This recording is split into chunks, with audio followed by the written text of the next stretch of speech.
पंचम स्कंद की जो कथा है वो गद्यात्मक ज़्यादा है। और इसमें सबसे पहले स्वयंभू मनु के जो छोटे बेटा हैं प्रियव्रत, जो आत्माराम थे, तब राजा परीक्षित ने प्रश्न किया, प्रियव्रतो भागवतो आत्माराम कथम मुने ग्रहे रमत यन्मूल कर्मबंध पराभव।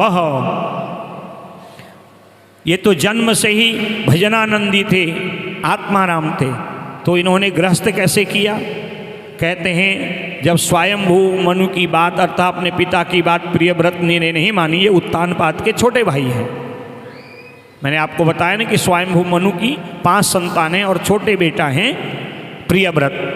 तो तब ब्रह्मा जी आए, पिता की बात बेटा माने न माने, दादाजी की बात जरूर मानता है, बड़बाजी की बात।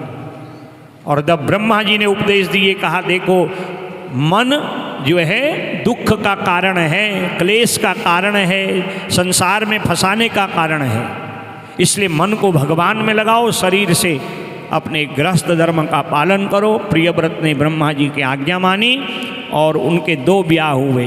विश्वकर्मा की जो बिटिया बृहस्पति, उनसे ब्याह हुआ और इनके जो हैं 10 बड़े मेधावी वीर्यशाली बलवान पुत्र हुए। सारी पृथ्वी सप्तद्वीप वसुंधरा में इनका राज हुआ। इनके पास एक ऐसा देदीप्यमान प्रकाशमान रथ था, उस रथ को लेके जब चलते थे अंधेरा होता ही नहीं था। इन्होंने इस भूखंड के 7 भाग कर दिए, जिनको हम सप्तद्वीप कहते हैं। इनके रथ के पहियों में इतनी शक्ति थी कि पृथ्वी के 7 भाग हो गए और ये 7 समुद्र बन गए। इतने प्रभावशाली पराक्रमी राजा थे। 10 पुत्र हुए, उनमें सबसे बड़े आग्नेय हुए। आग्नेय ने पूर्वचित्त अप्सरा से ब्याह किया।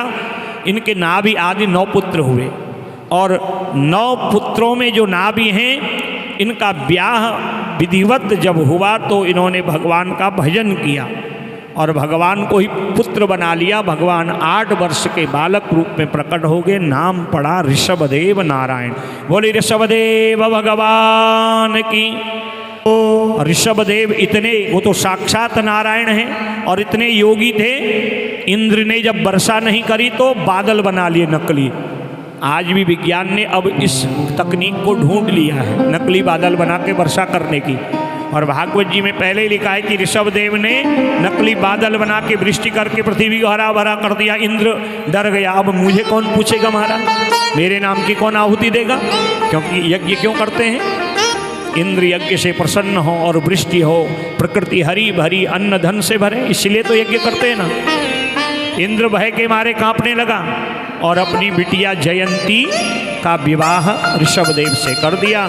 कहा अब आप हमारे जो हैं जामाता हो गए, अब हमसे किसी प्रकार का आपका कोई बैर भाव नहीं रहेगा। और तब ऋषभदेव ने जो भगवान के अवतार हैं और जैन धर्म इन्होंने ही आरंभ किया। जैन धर्म के प्रथम तीर्थंकर भी यही माने जाते हैं। जैन धर्म की स्थापना भी इन्होंने की है।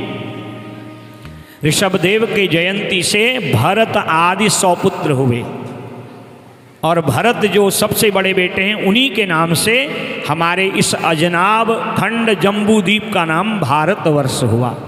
पहले इसका नाम अजनाब, हम जितना भारतवर्ष देख रहे हैं ये तो चौथाई हिस्सा भी नहीं है, पूरा जम्बूद्वीप अजनाब खंड था। आप कहो तो चाइना से लेके लंका तक पूरा भारतवर्ष था। और समय समय पर विघटनवादी राजा आए, युद्ध कलह के कारण अजनाब खंड के जम्बूद्वीप के विभाग होते होते आज भारतवर्ष इतना छोटा रह गया है। और अब भी ऐसी दुष्ट शक्तियां हैं जो कोई कहता है खालिस्तान करो, कोई दूसरा देश। कुछ दुष्टों के चक्कर में भारत के 2-3 विभाग आज से 50-60 वर्ष पहले भी हुए। नहीं तो भारतवर्ष जिसको अजनाब खंड कहते हैं वो बड़ा विशाल था। उसकी कथा कभी आप भागवत जी में और विष्णु पुराण में सुनिए, कितना बड़ा भारत भूमि का जो है भाग था।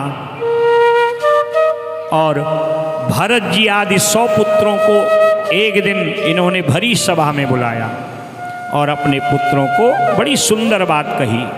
नायं देहो देहभाजां नृलोके कष्टान कामान अर्हते बिडभुजां ये तपो दिव्यं पुत्रकायेन सत्वं शुद्धे दशमाद् ब्रह्म सौख्यं त्वनन्तं शुद्धे दशमाद् ब्रह्म सौख्यं त्वनन्तम् अयम देहो देह भाजाम नृलोके। ये मानव तन मेरे बेटो खाने पीने ऐसो आराम उल्टे सीधे धंधे के लिए नहीं मिला है। मैंने आपको अभी निवेदन किया था, ये जितने भी हम पशु पक्षी देख रहे हैं ना, कूकर सुकर, ये हम आप लोगों की ही तरह पूर्व जन्म में थे। इन्होंने खाया पिया ऐसो आराम किया, उल्टा सीधा धंधा किया, न सेवा करी, न समाज में अच्छा काम किया, न भजन किया, न भागवत सुनी। भगवान ने कहा मानव तन तो इसीलिए दिया था, न खाना पीना ही था, तो फिर पशु शरीर भी कम थोड़ी हमारा। पशु और मनुष्य में यही तो अंतर है, पशु धर्म कर्म नहीं जानता, और जिसने भजन नहीं किया फिर चार हाथ पांव वाले की जो है ऐसा पशु बना दिया, बानर कुकर सुकर आदि योनि में परिणित कर दिया। यही बात ऋषभदेव कहते हैं, हर पिता को अपने बेटे से ऐसा ही ज्ञान आगे को देना चाहिए कि मेरे बच्चों खाओ पियो, देश विदेश जहाँ रहो खूब कमाओ, कोई बात नहीं, परंतु केवल खाने पीने तक ही सीमित मत रहो। जहाँ भी रहो भगवान के पावन नाम को जपते रहो। देश में रहो विदेश में रहो, नदी में रहो तालाब में स्नान करो, यात्रा करो गाड़ी में जहाज में ट्रेन में, स्मरण उस परमात्मा का नित्य बनाए रखो। उड़ते बैठते खाते पीते चलते सब काम करते दुनिया को भूलो मत भूलो, पर परमात्मा के नाम को कभी मत भूलो। उनका नित्य स्मरण करो, यहाँ तक कि जो भी कार्य करो साक्षी उनको बना दो। यात्रा कर रहा हूँ आपके निमित्त, भोजन कर रहा हूँ, बस इतना ही तो कहना है। तुभ्यं मे समर्पणम ब्रह्म सौख्यम त्वनंतम। उसके विषय में जानने की जिज्ञासा रखो, क्योंकि जब मृत्यु आती है, बड़ी सुंदर बात कही, उस समय न माता बचाती है, न भाई बचाता है, न आपका धन, न आपकी संपत्ति। जब मृत्यु आती है जीव को कर्म से सदगति और कर्म से ही दुर्गति भोगनी पड़ती है। बड़ी सुंदर बात बताई। 9 बेटाओं पर बड़ा असर पड़ा, ये योगेश्वर बन गए, ज्ञानी बन गए। भरत जी ने अपने पिता की आज्ञा से ब्याह किए और इनके 5 जो है पुत्र हुए। विश्वरूप की जो पुत्री पंचजनी है उनसे ब्याह किया और बड़े बड़े यज्ञादि कर्म करके, जैसे पिता दादा भजन करने निकले, अपने भी निकल गए। बेटा को राजगद्दी पे बैठाए और सीधे पूरब, हमारे देश के बगल में जो नेपाल देश है ना, जहाँ गंडकी नदी बहती है, तो नेपाल देश की ओर गए राजा भरत जी और गंडकी नदी में स्नान किया। गंडकी नदी में जो भी शिलाएं होती हैं उनको शालिग्राम कहा जाता है। ये तुलसी माँ का श्राप है। विष्णु भगवान को देवी भागवत और शिव पुराण में कथा आती है। तो गंडकी नदी के शालिग्रामों का पूजन करते, तुलसी आदि अर्पण करते। एक दिन नदी की धारा में एक मृगी को बहते देखा और उसके बच्चे को देखा। मृगी को तो बचा नहीं पाए, उसके बच्चे को बचा लिया और उसका लालन पालन करने लगे, उसकी सेवा में दिन रात। और आए काहे के लिए थे? भगवान के भजन के लिए आए थे। हरि भजन को ओटन लगे कपास। कई बार हम लोगों के साथ भी ऐसा होता है, घर से भजन और कथा के लिए आते हैं, यहाँ आके अपनी दीदी तू कैसी हो रही है, अरे जैसी हो रही है वो यहीं पर थोड़ी है सब कहने के लिए। यहाँ आकर भी अपनी खटपट खटपट दुनियादारी, अरे दुनियादारी निभानी थी तो कथा में क्यों आए? और जब आए हो कथा में तो ये 3-4 घंटे का आनंद लीजिए, ये समय व्यर्थ मत करिए। दुनिया की बातों में तो सारा जीवन बीत गया और यहाँ आने पर भी यदि इसका लाभ नहीं मिला तो कैसे मुक्ति मिलेगी? देखिए भरत जी का उदाहरण है। कहाँ भजन कर रहे थे, शालिग्राम और तुलसी का विधिवत पूजन करते थे, कहाँ ध्यान मृग में चला गया। वो मृग तो मृग के झुंड में शामिल हो गया, झुंड में, उसको क्या मतलब। और मृग मृग के मोह में प्राण छोड़ दिए और मृग की योनि में ही आ गए। तब याद आई, ओ मैं तो इतना बड़ा राजा भरत सब कुछ छोड़ के भजन के लिए आया था, मुक्ति के लिए। तब मृग योनि का त्याग हुआ, तीसरे जन्म में जो है ब्राह्मण कुल में जन्म लिया। और यहाँ भी नाम भरत, सबसे बड़े भाई हैं 4 भाइयों में। अब ये सब कुछ जानते हुए काम करते नहीं थे, बिगाड़ देते थे। खेत में काम करने के लिए भेजो तो खेत में गड्ढा कर देते थे। खेत की रखवाली के लिए भेजते थे तो पशु पक्षियों से कहते थे आओ, और लोग कहते थे ये तो रक्षा के लिए भेजा, कहता खाने वाला राम खिलाने वाला राम, मेरा क्या काम। बहुएं आ गई, आज तक तो भाई सहन करते रहे, बहुओं को कहाँ सहन होता है महाराज। अपने पतियों को जो है सिखा दिया, ये जेठ जी काम न धाम के दुश्मन अनाज के। जेठ जी को अब ब्याह भी कैसे हो, जो काम न करे उसका ब्याह भी कैसे हो, हमारा घर से निकाल दिया। चलते रहते थे, मार्ग में बड़ी सावधानी से चलते थे, कहीं कोई कीड़ा मकोड़ा चींटी पांव से दब के न मर जाए, उसका पाप न लगे। मार्ग में चोरों का सरदार मिल गया, भद्रकाली की पूजा के लिए नर बलि देनी थी। पकड़ा और पुए खिलाए, गले में माला डाली, कहा तो तुम्हारे शरीर को काली को अर्पण करेंगे। कहा इस शरीर किसी के काम आए तो सही, क्या करना इस शरीर का।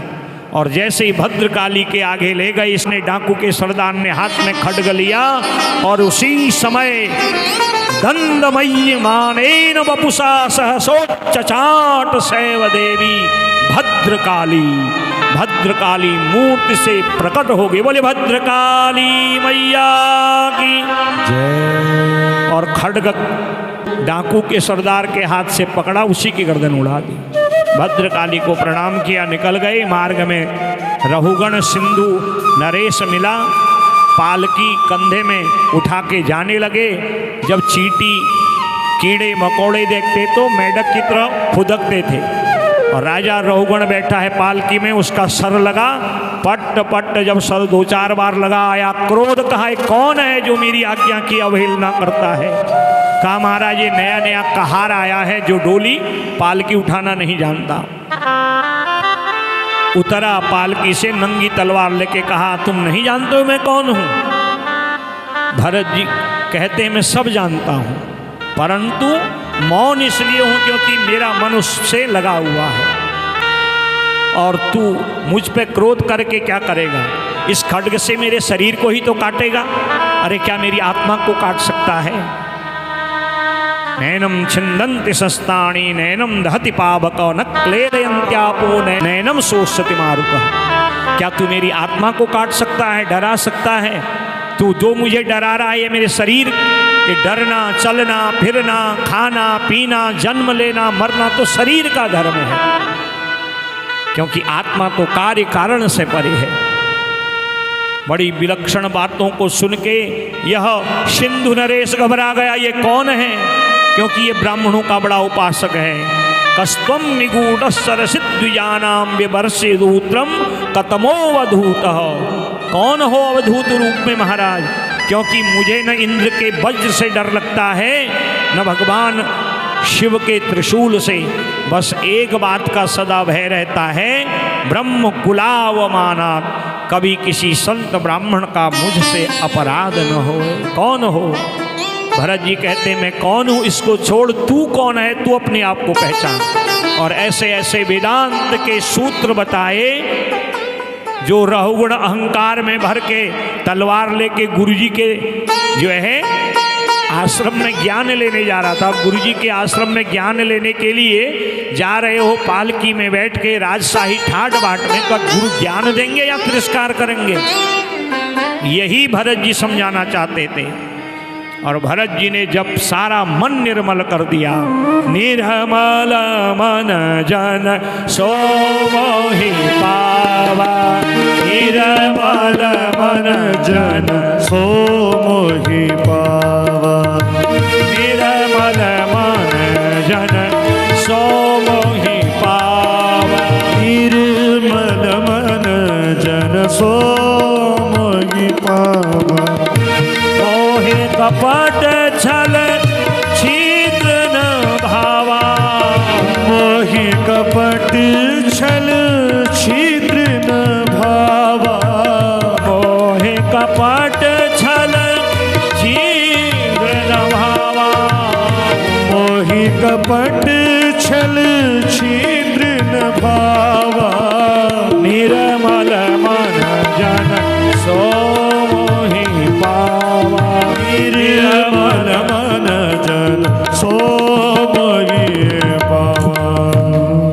जिसके मन में कोई मैल नहीं वही मुझे प्राप्त कर सकता है। निर्मल मन कर दिया, चरण पकड़ लिए भरत जी के। और भरत जी जिस उद्देश्य के लिए 2 जीवन बिता चुके थे, उद्देश्य क्या था कि मैं उसमें मिल जाऊं। और अंत तो गत्वा भजन करते करते यद गत्वा न निवर्तन्ते तद्धामो परमम मम, उस परम धाम को प्राप्त हो गए जहाँ से आए थे। बोले भरत जी महाराज की जय। फिर 12-14 अध्यायों में राजा परीक्षित को सुखदेव जी ने भवाटवी का वर्णन सुनाया। पृथ्वी का कैसे निर्माण होता है, कितने द्वीप हैं, कितने समुद्र हैं, कितने पर्वत हैं, नवग्रहों का स्थान क्या है, कैसे सूर्य चंद्रमा नक्षत्रों की गति, ये सारी कथा है। कैसे सूर्य चंद्रमा राशि में परिवर्तित होते हैं, उत्तरायण दक्षिणायन ऋतु परिवर्तन कैसे होता है।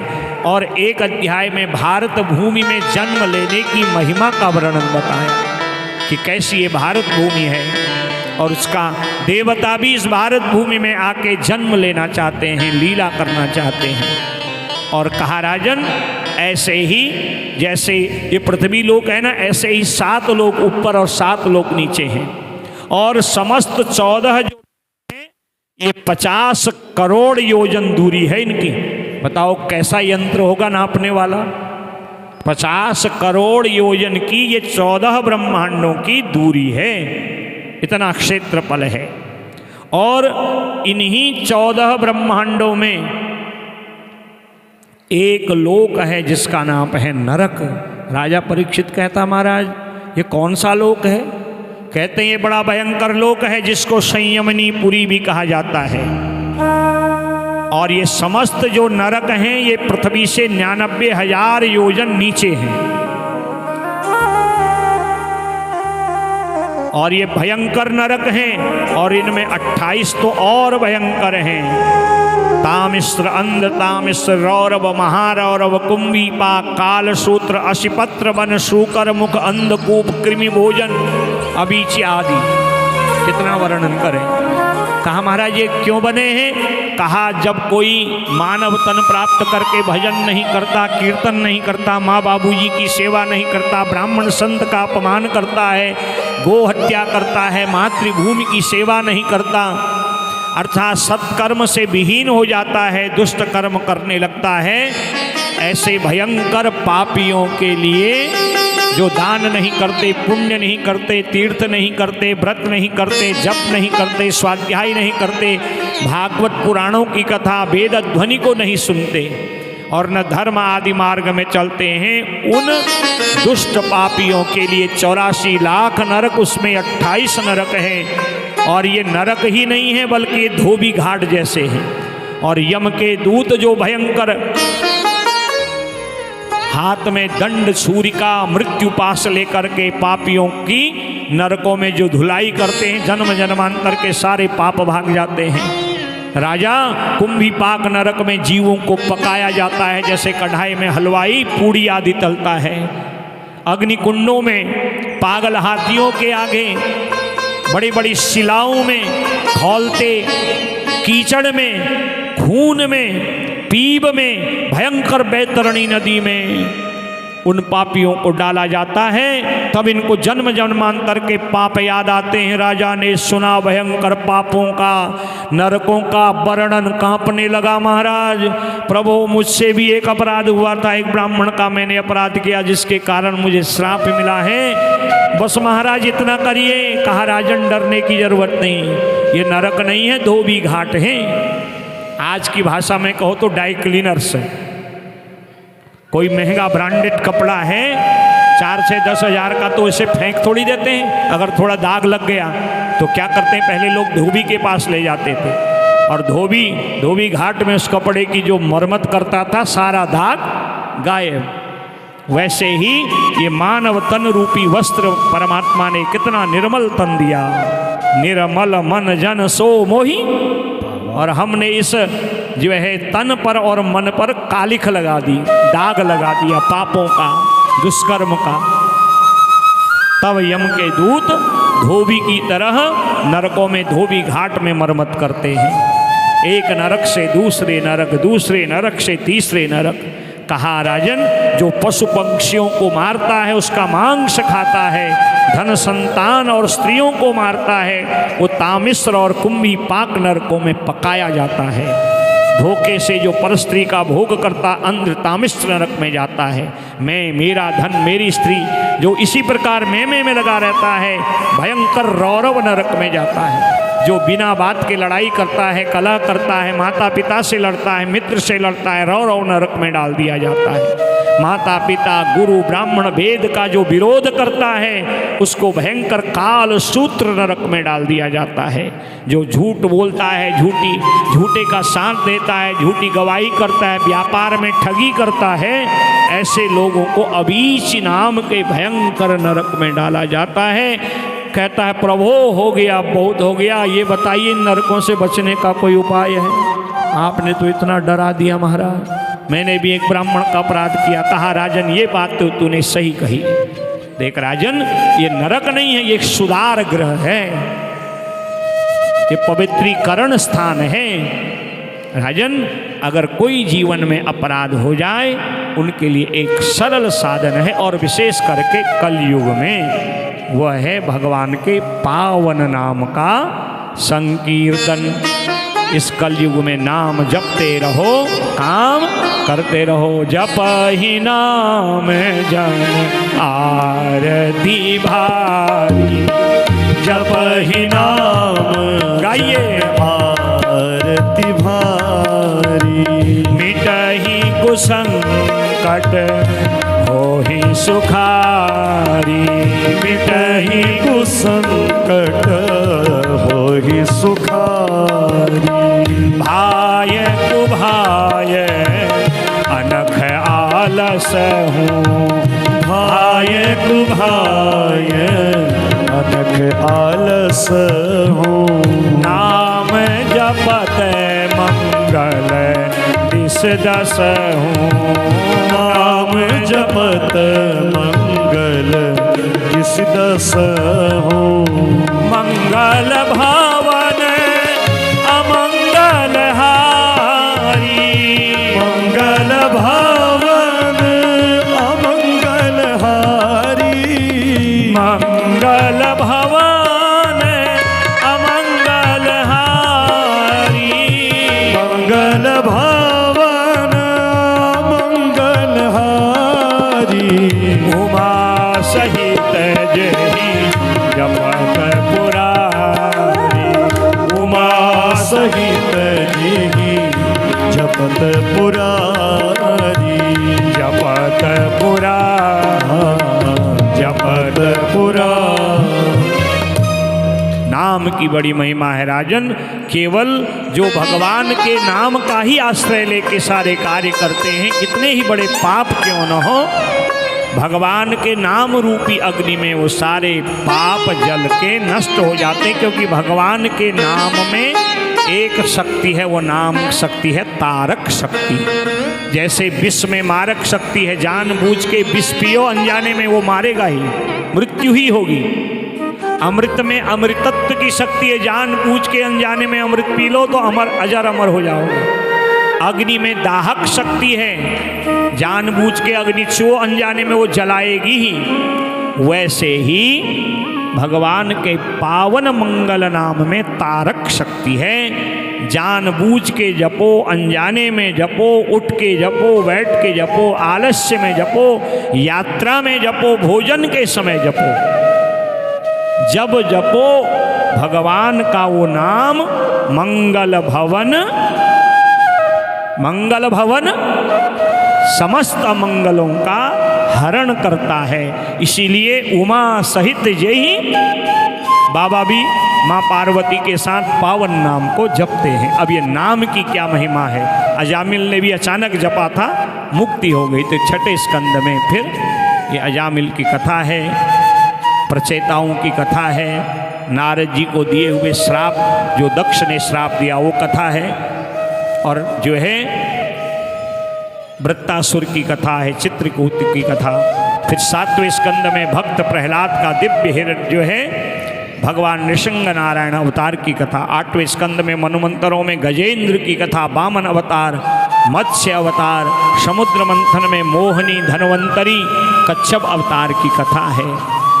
वामन अवतार का वर्णन, गजेंद्र की मुक्ति का वर्णन 9वें स्कंद में राम अवतार, और फिर 10वें स्कंद में भगवान श्री कृष्ण के अवतार का वर्णन है। तो कल कृष्ण अवतार तक, जिसको हम नंदोत्सव कहते हैं, कल वहाँ तक की कथा होगी। सब सज धज के आएँ, ग्वाल गोपी बन के आएँ और भगवान के उत्सव का आनंद लें। इतना कहते हुए आज कथा को नाम महिमा के साथ विश्राम देते हैं।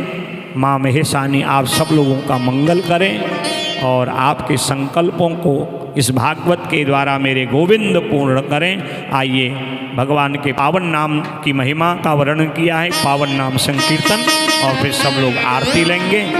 और आरती के बाद हमारे संगीतज्ञ जो हैं आपको बढ़िया भजन सुनाते हैं, उस भजन का भी आप लोग आनंद लें। बोले महेशानी मैया की जय। गोविंद मेरो है, गोपाल मेरो है, गोविंद मेरो है, गोपाल मेरो है, गोविंद मेरो है, गोपाल मेरो है, गोविंद मेरो है, गोपाल मेरो है। वो तो राधा रमण नंदलाल मेरो है, वो तो राधा रमण नंदलाल मेरो है, वो तो राधा रमण नंदलाल मेरो है, वो तो राधा रमण नंदलाल मेरो है। गोविंद मेरो है, गोपाल मेरो है। गाइए। गोविंद मेरो है, गोपाल मेरो है, गोविंद मेरो है, गोपाल मेरो है, गोविंद मेरो है, गोपाल मेरो है। वो तो राधा बिहारी नंदलाल मेरो है, वो तो राधा बिहारी नंदलाल मेरो है, वो तो राधा वल्लभ गोपाल मेरो है, वो तो राधा वल्लभ गोपाल मेरो है। गोविंद मेरो है, गोपाल मेरो है, गोविंद मेरो है, गोपाल मेरो है।